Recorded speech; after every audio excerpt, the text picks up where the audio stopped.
magandang umaga sa inyo. So, ang gagawin ko ngayon ay magkakabit tayo ng USB port with voltmeter na then lalagyan natin ng switch. Dahil nga nung magkabit ako ng hazard switch sa ating Supra GTR ay yun, hindi na gumana yung ating voltmeter with USB charger. So, may isa pang option para mapagana natin yung ating USB charger with voltmeter. So, gawin na natin. So, ito yung ating diagram. So, ito yung ating USB charger. Dalawang saksakan ng USB. Then, meron tayong voltmeter sa gitna ng ating USB charger. So, ito yung battery natin. Then, ito yung ating switch. Ang switch natin ay may tatlong wire. So, yan. Bali hindi naman siya negative or positive, bali niligan ko lang siya. Pero kahit mabaliktad naman yan dito sa negative at positive, okay lang. Then simulan na natin dito sa ating USB charger. So yung positive ng may dalawa ding dalawang wire din, yung ating may dalawang line din yung ating USB with voltmeter. So yung positive ay pupunta doon sa gitna noong ating switch. So pumunta sa gitna yung ating positive na galing doon sa USB charger with voltmeter. Then yung kabilang line doon sa ating switch ay pupunta doon sa positive ng ating battery. Then yung negative naman nung sa switch natin ay pupunta rin din sa negative ng battery. So yan. Then yung isang sa ating USB port ay merong negative na isa. So ikakabit natin yan sa ground or body ng ating motor. Maghanap kayo lang ng piling pagkabitan na ito na bakal sa ating motor. So yan. Ipapakita ko naman sa inyo kung ano yung mga gagamitin natin. So yan. So bali ito yung ating switch. So yan, may tatlo siyang wire. So ito lang yung nakita ko sa bilihan. Yan. Then ito yung ating voltmeter. Bali nakabit ko na siya kasi kinabit ko siya dito sa flasher relay. Yung positive ay hindi na gumana. Nagpalit kasi ako nitong ating flasher relay. So ang stock nito ay black kasi nagkabit ako ng hazard switch. Ayan, kailangan itong palitan din para gumana yung ating hazard. So hindi na siya gumana yung ating voltmeter. Kaya may isa pa tayong option. Then ito yung ating voltmeter. So ayan siya. Ating voltmeter. Dalawa ang saksakan. Then yung voltmeter ay nasa gitna. So mamaya makikita natin. So yan yung ating hazard. So bali ibinutas ko lang siya dito para magandang tingnan, ano. So kung magbubutas din kayo banda-banda dito sa gilid kasi sumasabit dito sa cover yung pag napupunta dito sa kabila. So ayan. Ito yung ating positive na galing sa ating USB charger, positive. Meron siyang fuse. Then ito yung ating negative. So bali ito ay ikinabit ko na sa ground.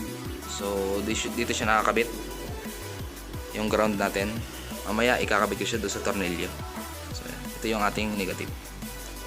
So then ito ay ikakabit natin sa dito sa red na wire sa switch sa red. Ikakabit natin itong positive ng sa ating USB port. Then kahit magkabaliktad dito sa blue yung negative at positive ng battery. So okay lang yan kahit magkabaliktad kahit saan yung makikabit.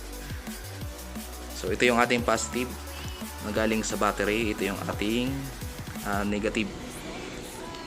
So yan. Bali dito siya nakasuot. Yan, ito yung wire natin. Then yan, ito yung ating positive. Ito yung ating negative. So yan. So yun, umpisahan na natin. Tapos ko nga pala ito dito, binutas natin para dito natin sa kabila. Yan, dito natin lalagay yung ating USB. So dahil siya ay gumagamit, bali may lock naman siya doon sa baba taas. So kaya kailangan sakto yung inyong butas.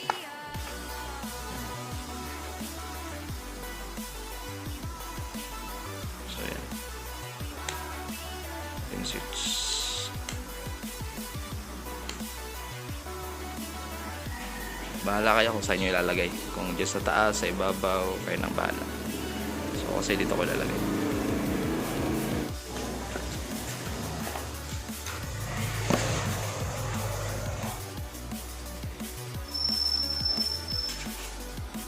So yan, itong ating red na sa switch ay kakabit natin dito sa red ng galing sa ating USB.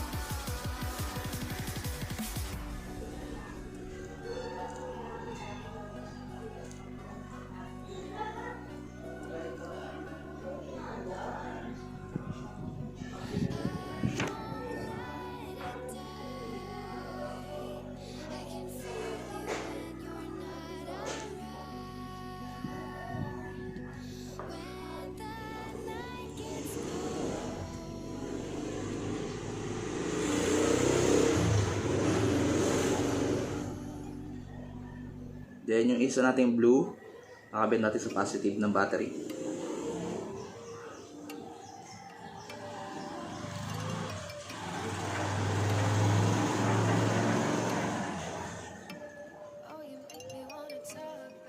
Then yung isa pang blue nasa ating switch, kakabit natin sa negative ng battery.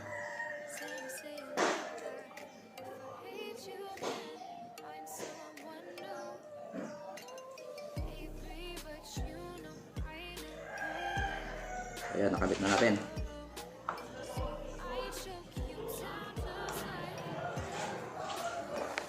Ayan. Ayan, nakabit na. Yung ating red. Ayan, nakabit sa ating red ng sa USB. Then, yung black natin sa USB ay nakakabit sa ating ground. Diyan natin kakabit. Then yung isang blue sa positive ng battery, yung isang blue ay sa negative ng battery. So try natin kung gagana. Pagod natin yung switch. Wala. Isa pa. Yung kabila naman. Yun. Gumagana. 13.1. So mamaya tatry natin mag-charge kung magagana rin siya.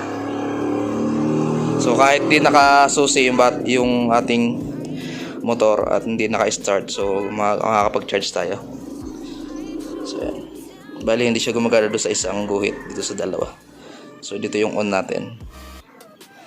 So pag kahit magkabalik tayo dyan, magiging on nyo dan itong isang mayroong guhit.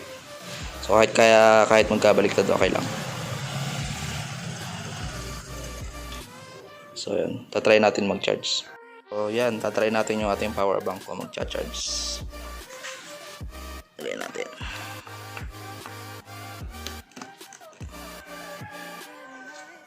Natin yung switch.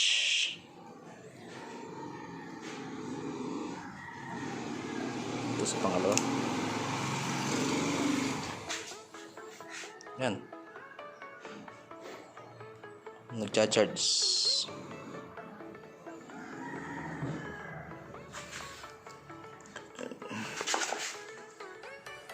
Lipat natin sa baba.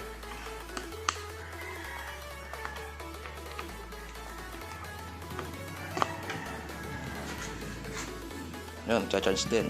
Magana parehas.